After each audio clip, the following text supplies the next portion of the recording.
Episode की starting में जूफेंग और वो लड़की एक दूसरे के सामने खड़े होते हैं और जूफेंग उस लड़की से कहता है कि आखिर तुमसे किसने कह दिया कि मैं डरा हुआ हूँ। तुम भूल गई उस 6th लेवल के स्पिरिचुअल बीस्ट को जो कि मेरे सामने किस तरीके से एक्ट कर रहा था।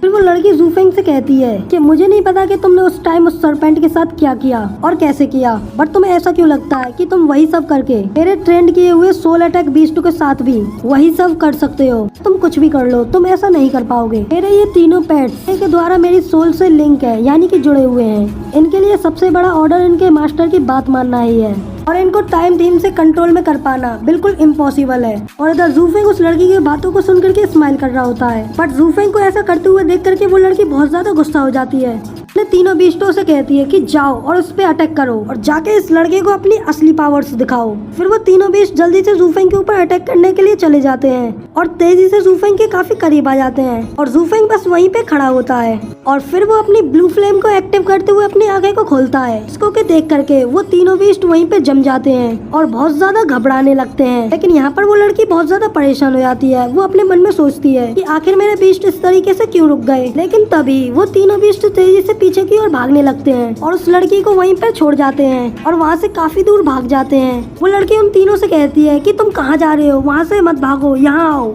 लेकिन वो तीनों बीस्ट उसकी बातों को बिल्कुल भी नहीं सुनते, जिससे वो लड़की और भी ज्यादा सैड हो जाती है। और तभी अचानक जूफेंग उस लड़की के बिल्कुल पीछे आ जाता है और उस लड़की से कहता है कि मुझे ऐसा लगता है कि तुम्हारे पेट्सों के साथ जुड़ा रहना बिल्कुल भी सनशाइन और रेनबो की तरह नहीं है। वो तीनों पेट्स तो मुझे देख करके डर के भाग गए, लेकिन उनके साथ साथ उनके मास्टर को भी मुझे देख करके डरना चाहिए। जूफेंग उस लड़की के काफी ज्यादा करीब जा करके उसके कान में ये सब बातें कहता है, जिससे कि वो लड़की वहीं पे डर के मारे कांपने लगती है। और फिर जूफेंग अपने किलिंग ऑरा इंटेंट को और भी ज्यादा रिलीज करता है, जिससे कि वो लड़की और भी ज्यादा डर के मारे कांपने लगती है और डरते हुए जूफेंग से पूछती है कि आखिर तुम हो कौन। लेकिन फिर जूफेंग दूसरी ओर मुड़ जाता है और उस लड़की से कहता है कि मैं वो हूँ जो कि फ्यूचर में इस दुनिया पर रूल करने वाला है।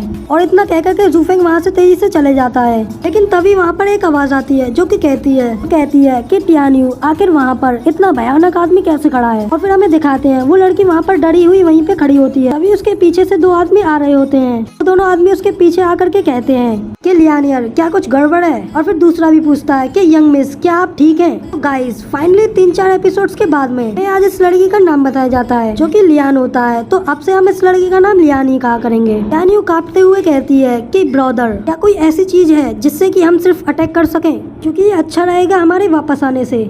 जिसके बाद लियान वहीं पर बेहोश होने लग जाती है। अगर वो लड़का लियान को गिरने से बचा लेता है और उसको पकड़ लेता है और घबराते हुए लियान को आवाज लगाता है, दोनों ही लड़के वहाँ पर बहुत ज्यादा परेशान हो जाते हैं। और वो लड़का कहता है कि अभी अभी इसका ये सब कहने का क्या मतलब था।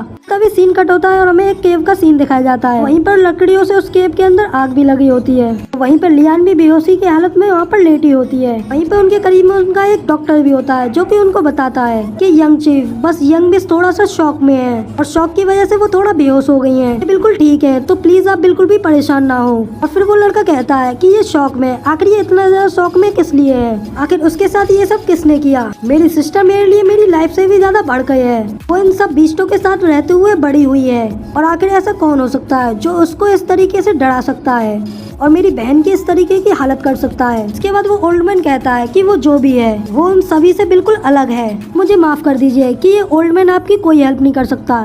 उसके बाद टियान्यू कहता है कि चलो छोड़ो और अब मुझे बिल्कुल अकेला छोड़ दो। लेकिन तभी टियान को होश आने लगता है। वो ब्रदर कह रही होती है। उसके बाद उसका ब्रदर भी बहुत ज्यादा खुश होता है। वो कहता है कि लियान तुम सच में जाग गई। और फिर वो लियान से पूछने लगता है कि लियान बताओ कि आखिर तुम्हारे साथ क्या हुआ। तुम इतनी ज्यादा स्ट्रॉन्ग तो हो कि महीनों तक बीस्ट किंग माउंटेन पर घूम सकती हो, तो फिर तुम अचानक इतनी घबरा करके बेहोश कैसे हो गई। पता है कि वो तुम्हारे लिए कितना ज्यादा खतरनाक था। लेकिन लियान फिर भी वहाँ पर डरी हुई होती है और अपने ब्रदर का नाम ले रही होती है। वो घबराते हुए अपने ब्रदर से कहती है कि टियान्यू उसके ऊपर अटैक मत करना, वो हमारा नेचुरल एनिमी है और इतनी जल्दी अगर हमने उसके ऊपर अटैक किया तो इसकी वजह से हमें बहुत ज्यादा सफर करना पड़ेगा, जिसकी वजह से हमारा क्लैन भी पूरी तरीके से तबाह हो जाएगा। बट लियान को जैसे देख करके उसका ब्रदर बहुत ज्यादा परेशान हो जाता है और वो उससे पूछता है कि लियान आखिर एग्जैक्टली तुम्हारे साथ क्या हुआ है। जिसके बाद लियान अपने ब्रदर को सब कुछ बता देती है और उसका ब्रदर भी ये सब बातें सुन करके बहुत ज्यादा परेशान हो जाता है और वो चिल्लाते हुए कहता है, पूछता है आखिर किस तरीके की पावर उन बीस्टों को डरा रही थी।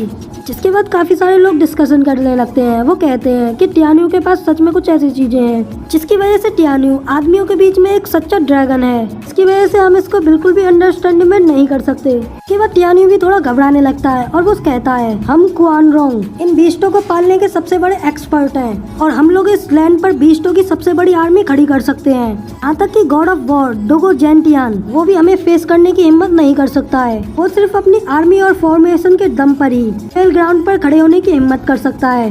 अगर ऐसा कोई है जो कि टियान्यू में इतना ज्यादा कैपेबल है, जो कि इन बीस्टों में इतना ज्यादा डर पैदा कर सकता है कि वो बीस्ट अपने द्वारा ट्रेंड किए हुए मास्टर की बात भी न माने, तो फिर इसका मतलब तो ये है कि हमारी बीस्ट आर्मी अपने दिल से पूरी तरीके से हार मान जाएगी। टियान्यू इतना कहता ही है कि तभी उसका जनरल कहता है कि प्लीज चीफ मुझे जल्दी से ऑर्डर दीजिए और इस जनरल को ऑर्डर दीजिए कि वो जाए और इस दुनिया से उस डेंजर को पूरी तरीके से खत्म कर दे। लेकिन तभी लियान उससे मना करती है। फिर टियान्यू कहता है कि अभी टियान्यू आइसोटेरिक डिबेट के बीच में है, हमें इस मौके का पूरी तरीके से फायदा उठाना होगा और शैडो के द्वारा टेलीपोर्टेशन अरे को इंस्पेक्ट करना होगा। लेकिन सावधानी से, हमारी एक छोटी सी गलती भी हमारे इस पूरे ऑपरेशन को खतरे में डाल देगी। इसके बाद लियान कहती है कि ब्रदर क्या तुम अभी भी ये सब करना चाहते हो, लेकिन उस लड़के का क्या? इसके बाद उसका ब्रदर कहता है कि हाँ ये सब बहुत ज्यादा जरूरी है। अगर हम टियान्यू को जीत नहीं पाए तो फिर इसके बाद हमारे पास कोई और भी चांस नहीं है, जिसके बाद हम अपने फ्यूचर की सारी वोट्स को हार जाएंगे। इसके बाद लियान अपने ब्रदर के लिए परेशान होती है और अपने ब्रदर से कहती है ब्रदर क्या वो आदमी सच में ट्रस्ट के लायक है और क्या हम सच में टियान्यू को एक ही मूव से पालेंगे?